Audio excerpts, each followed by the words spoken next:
Parliament ఘటన సూత్రధారికి remand విధించారు. లలిత్ ఝాకు వారం రోజుల రిమాండ్ విధించింది న్యాయస్థానం. పార్లమెంట్లో అలజడికి సంబంధించి ఇప్పటికే 5గురు అరెస్టు కాగా కీలక నిందితుడిగా భావిస్తున్న లలిత్ ఝా కూడా పోలీసుల ముందు లొంగిపోయారు.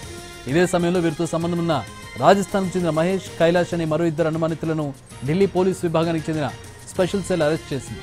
లలిత్ ఝాతో పాటు 2ని వేర్వేరుగా విచారించిన పోలీసులు ఆసక్తికరమైన విషయం తెలిపారు. పార్లమెంట్లో అలజడి సృష్టించేందుకు తమ పన్నిన అసలు ప్లాన్ విఫలమైతే ప్రత్యామ్నాయ ప్రణాళికను కూడా సిద్ధం చేసుకున్నట్లుగా వెల్లడైంది. అంతేకాకుండా ఆధారాలను నాశనం చేసేందుకు 4 నిందితుల మొబైల్ ఫోన్లను లలిత్ ఝా దహనం చేసినట్లు ప్రాథమిక విచారణలో తేలింది.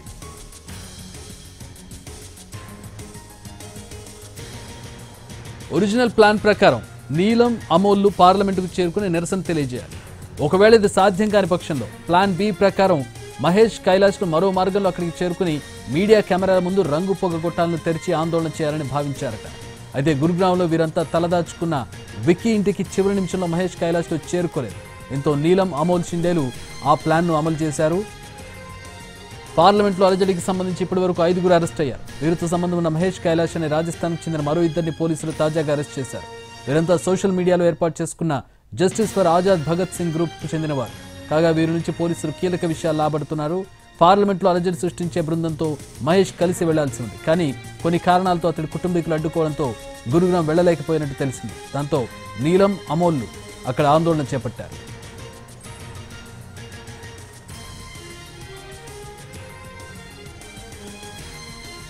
ఈ కుట్రకు మాస్టర్ మైండ్ గా భావిస్తున్న లలిత్ ఝా నిన్న రాత్రి ఢిల్లీ పోలీసుల ఎదుట లొంగిపోయారు. అనంతరం విచారణలో ఈ ఘటనకు సంబంధించిన కీలక వివరాలు వెల్లడించినట్లు సమాచారం. ఈ దాడి జరిపేందుకు కొన్ని నెలల నుంచే ప్రయత్నాలు చేస్తున్నట్లుగా చెప్పాడు అతను. పార్లమెంట్లోకి ప్రవేశించాలంటే ఎంట్రీ పాస్ తప్పనిసరిని, దీనికోసం అనేక ప్రయత్నాలు చేశాడని తెలిసింది. వివిధ ప్రాంతాల్లో బూట్లను ప్రత్యేకంగా తయారు చేయించడం, కానిస్టర్ల కొనుగోలుపై పోలీసులు విచారిస్తున్నారు. ఈ క్రమంలో నిందితులను విడివిడిగా విచారించేందుకు పోలీసులు సిద్ధమయ్యారు.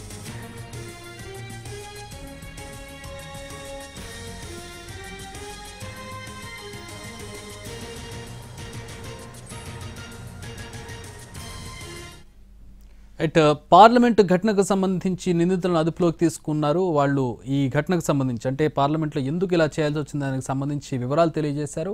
ఆ వివరాలు కొంచెం ఆసక్తి కలిగిస్తున్నటువంటి పరిస్థితి. అలాగే ప్లాన్ బి కూడా ఉన్నట్టుగా తెలుస్తుంది. పూర్తి వివరాలు మా ప్రతినిధి రాజును అడిగి తెలుసుకుందాం. రాజు, తవ్విన కొద్దీ కీలకమైనటువంటి విషయాలు బయటకు వస్తూ ఉన్నాయి. ఏంటి అసలు వీళ్ళ ప్రధాన ఉద్దేశం ఏంటి?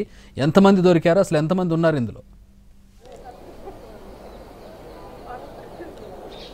ఎస్ చక్రి, ఏదైతే justice for Bhagat Singh fans club ఏదైతే ఉందో ఈ క్లబ్ పేరుతో ఏకమైనటువంటి వాళ్ళు నిజంగా ఒకచోట చదువుకున్నటువంటి వాళ్ళు కాదు, ఒకచోట కలిసి ఉన్నటువంటి వాళ్ళు అసలే కాదు.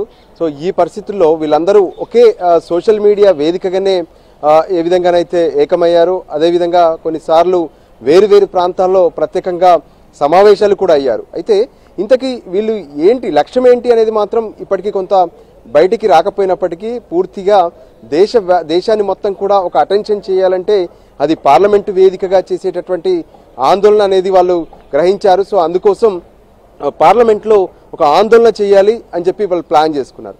అయితే ఇది ఎలా ఉండాలి ఏంటి అనే దాని మీద 2-3 ప్లాన్లు వేసుకున్నట్టుగా తెలుస్తుంది. సో ఆ 2-3 ప్లాన్లలో ముందుగా ఏ విధంగానైతే లోపలికి వెళ్ళాలనుకున్నారు. సో లోపలికి వెళ్ళాలి, అక్కడ తమ ఆందోళనలు అంటే ఏదైతే స్మోక్ బాంబ్స్ ఉంటాయో వాటిని ఎక్స్పోజ్ చేయాలంటే ఖచ్చితంగా చాలా ప్లాన్డ్గా వెళ్లాల్సి ఉంటుంది. అంతేకాదు లోపలికి సామాన్యులు వెళ్ళడం అనేది అసలు అంత తేలికైన పని కాదు. సో ఖచ్చితంగా ఒక ఎంపీ నుంచి ఒక సిఫార్సు లెటర్ అనేది కావాలి. సో ఆ లెటర్ ఎక్కడ తీసుకోవాలి, ఆ తర్వాత షూ ఎక్కడి నుంచి తీసుకురావాలి, అందులో ఏవైతే స్మోక్ బాంబ్స్ ఉన్నాయో ఆ స్మోక్ బాంబ్స్ను ఎక్కడ కొనుగోలు చేయాలి, వాటి తీవ్రత అంటే ఇందులో 2 రకాల స్మోక్ బాంబ్స్ ఉంటాయి. ఒకటి ఖచ్చితంగా ఫైర్ చేస్తేనే అందులో ఉన్నటువంటి స్మోక్ కలర్ మొత్తం కూడా బయటకు ఎక్స్పోజ్ అవుతుంది. కానీ వీళ్ళు తీసుకున్నటువంటి స్మోక్ బాంబ్ ఏదైతే ఉందో అది దాంట్లో ఉన్నటువంటి పిన్ ఉంటుంది. ఆ పిన్ను లాగగానే సో అక్కడ ఎక్కడ కూడా ఫైర్కి సంబంధించి అంటే లైటర్ అవసరం లేదు, మ్యాచ్ బాక్స్ అవసరం లేదు, జస్ట్ పిన్తో లాగితే ఓపెన్ అవుతుంది. అందులో ఉన్నటువంటి పౌడర్ మొత్తం కూడా ఎక్స్పోజ్ అవుతుంది. సో అలా పూర్తి స్థాయి ఒక స్టడీ చేశారు. పార్లమెంట్లో కూడా ఎక్కడికి వెళ్ళాలి, ఎక్కడ కూర్చోవాలి, అక్కడికి వెళ్ళాలనుకుంటే ఎటువంటి ప్రొసీజర్లో వెళ్ళాలి, ఇవన్నీ కూడా స్టడీ చేశారు. అయితే లోపల మాత్రం ఏదైతే సాగర్ దాంతోపాటు మనోరంజన్ ఇద్దరు లోపలికి వెళ్ళినప్పటికీ బయట నీలం మరోవైపు అమోల్ వీళ్ళిద్దరూ కూడా ఆందోళన చేశారు. కెమెరా ముందు కంటపడాలి, అటు పార్లమెంటు వేదికగా ఆందోళన చేయాలి అనేది వాళ్ళ ప్లాన్. సో అందులో భాగంగానే ఇప్పటికీ ఆ నలుగురిని అప్పటికప్పుడే పార్లమెంటు పరిసరాల్లో అరెస్ట్ చేస్తే ఇక మిగతా వాళ్ళను అంటే వీళ్ళకు ఎక్కడెక్కడ లింక్స్ ఉన్నాయి, వీళ్ళు ఎక్కడ తలదాచుకున్నారు, ఢిల్లీకి వచ్చాక ఎవరెవరిని కలిశారు, వీళ్ళేనా వీళ్ళతో ఇంకెవరైనా ఉన్నారా, అంటే ఈ కుట్ర వెనక ఉన్నటువంటి కారణాలు ఏంటి అనే దాని మీద పోలీసులు చాలా సీరియస్గా తీసుకున్నారు. ఎందుకంటే దేశానికి చాలా కీలకమైనటువంటి పార్లమెంట్లోనే దాడి చేసే ప్రయత్నం చేశారు కాబట్టి సో వాళ్ళకు సంబంధించి వీళ్ళ వెనక ఉంది ఎవరు, ఇంతకీ ఈ కుట్రకు కారణాలు ఏంటి అనే దాని మీద మాత్రం పోలీసులు ఇప్పటికే విచారణ జరుపుతున్నారు. అయితే నిన్న రాత్రి లలిత్ ఝా నేరుగా పార్లమెంట్ స్ట్రీట్లో ఉన్నటువంటి పోలీస్ స్టేషన్కు రావడం, తను లొంగిపోయారు. ఈ కేసుకు సంబంధించి తాను కూడా ఇందులో ఉన్నానంటూ అతను లొంగిపోయారు. అయితే అతన్ని ముందుగా కొంతసేపు విచారణ చేసిన తర్వాత ఈరోజు తీసుకొచ్చి పటియాలా కోర్టులో హాజరుపరిచారు. అంతేకాదు 14 రోజుల పాటు పోలీసులు విచారించేందుకు సమయం కావాలి, అతన్ని రిమాండ్ కోరారు. కానీ కోర్టు మాత్రం ముందుగా 7 రోజుల పాటు సమయం ఇచ్చింది. మరోపక్క ఇప్పటి వరకు అరెస్ట్ అయినటువంటి వాళ్ళ నుంచి కూడా సమాచారం సేకరించే ప్రయత్నం చేస్తున్నారు. ఇంతకీ వీళ్ళ లక్ష్యం ఏంటి, వీళ్ళు అసలు ఏ విషయం కోసం ఇది చేస్తున్నారు, అంటే దేశంలో ఎన్నో కారణాలు కనిపిస్తున్నప్పటికీ కూడా ఎన్నో కారణాలు చూపెడుతున్నప్పటికీ కూడా అసలు లక్ష్యం ఏంటి, వెనుక ఉన్నటువంటి అసలు కారణాలు ఏంటి అనే దాని మీద ఫోకస్ పెట్టారు. Group creation justice for Bhagat Singh అంటే ఎప్పుడో జరిగిపోయినటువంటి ఘటన అది, దానికి సంబంధించి ఇప్పుడు జస్టిస్ కోరుకోవడం ఏంటి, అసలు ఎట్లాంటి జస్టిస్ కోరుకున్నారు, అసలు గ్రూప్ క్రియేట్ చేయడంలోనే అక్కడ కామన్ సెన్స్ అనేది లోపిస్తున్నటువంటి పరిస్థితి.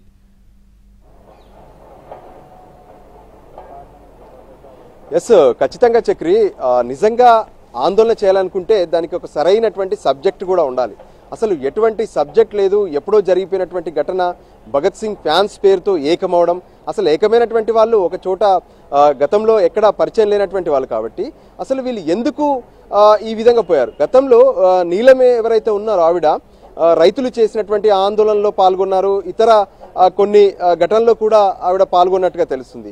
సో వీళ్ళందరికీ అసలు లక్ష్యం ఏంటి అనేది మాత్రం ఇంకా కొంత సీక్రెసీగానే కనిపిస్తుంది. అంటే పేరుకే భగత్ సింగ్ క్లబ్ పేరుతో ఏకమయ్యారా, దీని వెనక ఇంకేమైనా కారణాలు ఉన్నాయా, అటువంటి ప్రయత్నాలు వీళ్ళ వెనక ఇంకెవరైనా ఉండి చేయిస్తున్నారు అనేది కూడా ఇప్పుడు పోలీసులు సస్పెక్టెడ్గా చూస్తున్నారు. ఎన్నో బృందాలుగా, వాస్తవానికి పోలీసులు సైతం అధికారికంగా ఏం చెప్పకపోయినప్పటికీ ఎన్నో బృందాలుగా ఏర్పడ్డారు. సోషల్ మీడియా తర్వాత వీళ్ళ సెల్ ఫోన్ సిగ్నల్స్ను బేస్ చేసుకొని మొత్తం కూడా ఇప్పుడు విచారణ జరుగుతుంది. అయితే ఎక్కడైతే ఇప్పటికే కొన్ని 4 సెల్ ఫోన్లను దహనం చేశారు, అంటే అందులో ఉన్నటువంటి డేటా ఇప్పుడున్నటువంటి టెక్నాలజీలో అది దహనం చేసినప్పటికీ వాళ్ళు ఎక్కడెక్కడ ఉపయోగించారో ఆ సమయంలో ఆ సెల్ ఫోన్ పరిసరాల్లో ఎవరెవరు ఉన్నారు, అంటే ఒక ఫోన్ ఒక చోట ఉందంటే ఆ సమయంలో ఎవరెవరు అక్కడ కలిసి ఉన్నారు, ఎన్ని సెల్ ఫోన్స్ ఆన్లో ఉన్నాయనే విషయాలు కూడా ఇప్పుడు పసిగట్టేటటువంటి టెక్నాలజీ పోలీసుల వద్ద ఉంది.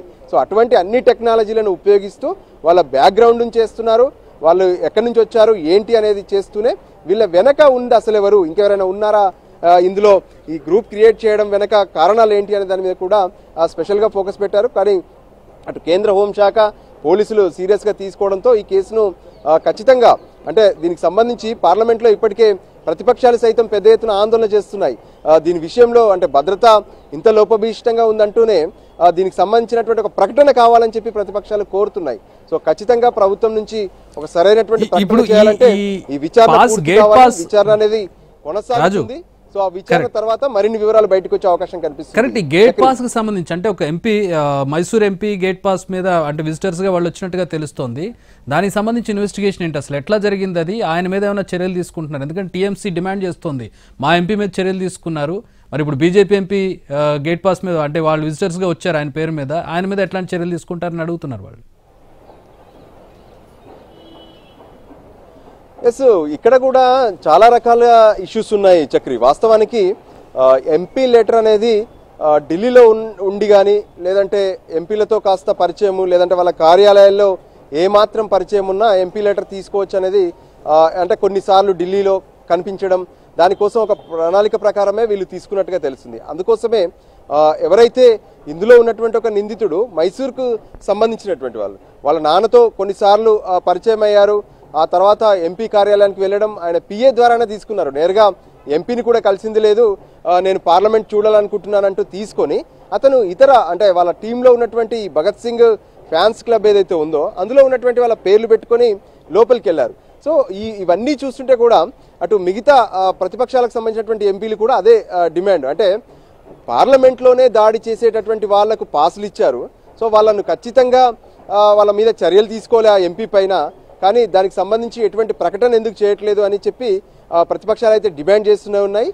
మరోపక్క ఎంపీ మాత్రం తనకు ఇటువంటి కుట్రకు సంబంధించినటువంటి ఆనవాళ్లు తనకేమీ తెలియదు, తన నియోజకవర్గానికి సంబంధించి తన పార్లమెంటు పరిధిలో ఉంటారనే ఆలోచనతో మాత్రమే తాను పాస్ జారీ చేశానని చెప్పి అతను స్పష్టం చేస్తున్నారు. సో మొత్తానికి ఈరోజు పార్లమెంట్ సైతం వాయిదా పడింది, సోమవారం నుంచి మళ్ళీ ప్రారంభమవుతుంది. మరి సోమవారం నుంచి జరిగేటటువంటి పార్లమెంట్లో సైతం ఈ ఆందోళనలు కొనసాగే అవకాశం అయితే స్పష్టంగా కనిపిస్తుంది.